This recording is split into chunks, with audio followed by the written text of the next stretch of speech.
सीमा को अधेड़ उम्र के लोग ही क्यों पसंद आते थे। मेरा नाम विजय है। मेरी उम्र 48 साल है। मुझको अपने काम के सिलसिले में हर महीने शिमला जाना पड़ता था। सुबह की पहली बस से शिमला जाना था।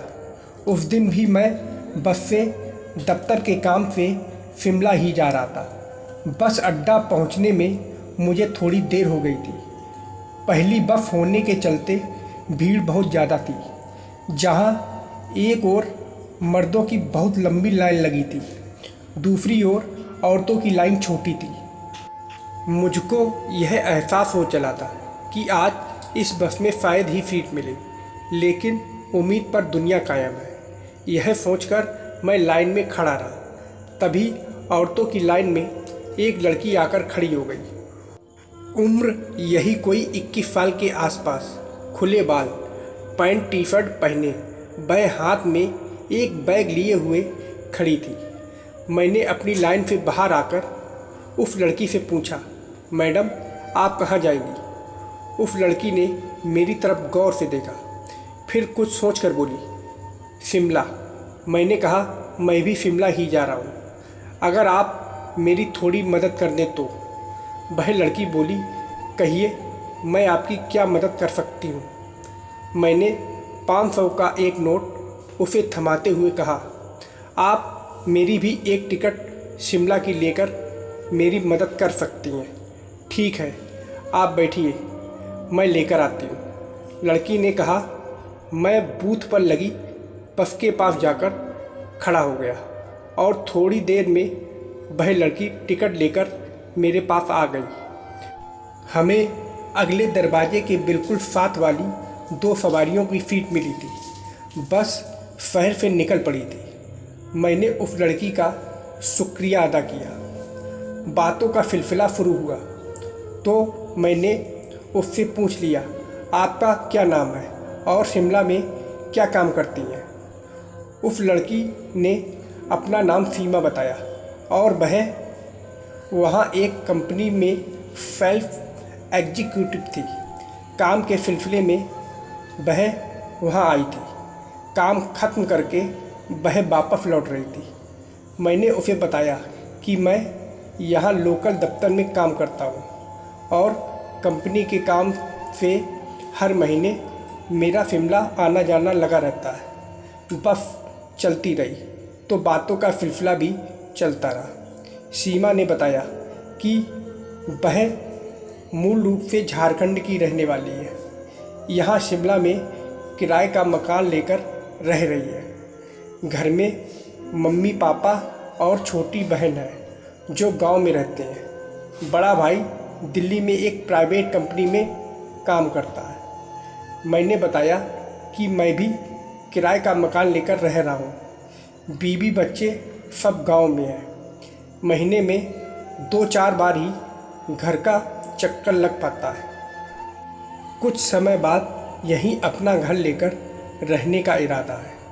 इसके बाद ही ज़िंदगी शायद सेट हो जाए। बातों बातों में कब समय बीत गया पता ही नहीं चला। एक जगह बस 15 मिनट के लिए रुकी। मैं नीचे उतरकर चाय और समोसे ले आया। जब तक चाय पी तब तक बस चलने को तैयार हो गई। बातों का सिलसिला फिर शुरू हो गया। हम दोनों ने घर परिवार व दफ्तर तक की तमाम बातें कर ली। एक दूसरे को मोबाइल नंबर भी दे दिए। हालांकि मेरी उम्र उस लड़की की उम्र से तकरीबन दोगुनी रही होगी, फिर भी उसने मुझे अपना दोस्त मान लिया था और मुझसे घर चलने को कहा। मैंने उसे बताया, इस बार तो घर नहीं चल पाऊँगा क्योंकि ज़रूरी काम है। अगली बार जब भी मैं यहाँ आऊँगा तो सुबह नहीं शाम को आऊँगा। रात भर आपके यहाँ रुक कर जाऊँगा और अगर आपको हमारे यहाँ आना हो तो वैसा ही आप भी करना। इसी वादे के साथ हम दोनों रुखसत हुए। मैंने सुबह सुबह शिमला दफ्तर पहुंचकर काम निपटाया और वापस बस में बैठकर घर की तरफ रवाना हुआ। बस रात के तकरीबन 10 बजे वापस पहुंची। बस अड्डे पर उतरकर मैं अपने मकान में पहुंचा ही था कि फ़ोन की घंटी बजी। देखा तो सीमा का ही फ़ोन था। उठाया तो सीमा ने पूछा, घर पहुंच गए ठीक ठाक? मैंने कहा हाँ, अभी अभी पहुंचा हूं। सीमा ने कहा चलो ठीक है, नहाओ धो, खाओ पियो, थक गए होगे, और फ़ोन काट दिया। अब सीमा से हफ्ते में एक आध बार तो फ़ोन पर बात हो ही जाती थी। धीरे धीरे यह दोस्ती गहरी हो रही थी। 1 महीने बाद फिर से मुझको दफ्तर के काम से शिमला जाना पड़ रहा था। मैंने सीमा से बात की तो उसने कहा आप शाम को ही आ जाओ, सुबह जल्दी उठने में दिक्कत नहीं होगी और इसी बहाने आपके साथ रहने का मौका मिल जाएगा। मैंने दोपहर की बस पकड़ी तो रात 8:30 बजे शिमला पहुंच गया। बस अड्डे पर सीमा स्कूटी लिए खड़ी थी। स्कूटी के पीछे बैठ मैं उसके मकान पर चला गया। बहुत बढ़िया घर था। सीमा ने घर में तमाम सुख सुविधाएं जुटा रखी थी।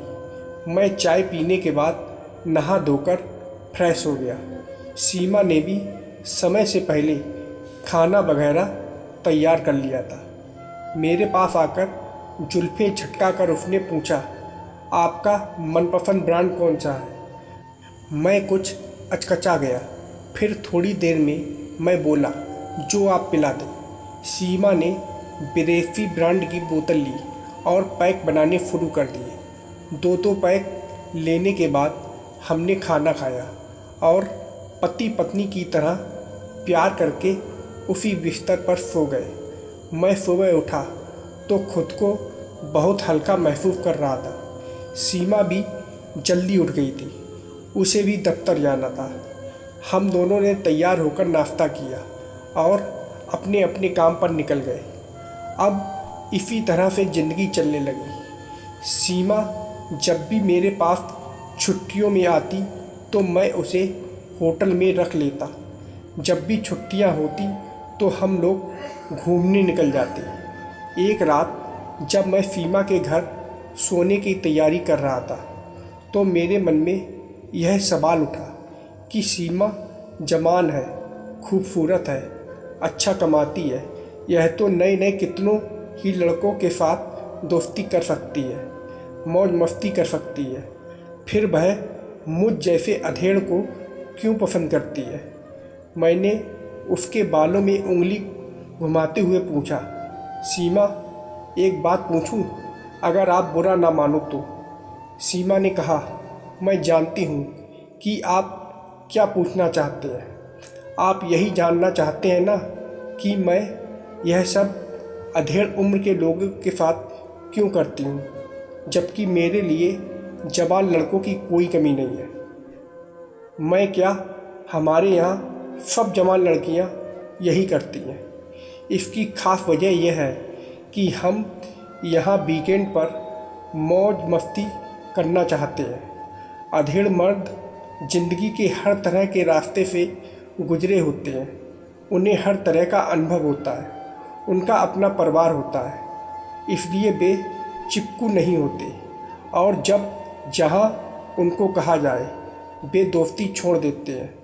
कमाई की नज़र से भी ठीक ठाक होते हैं।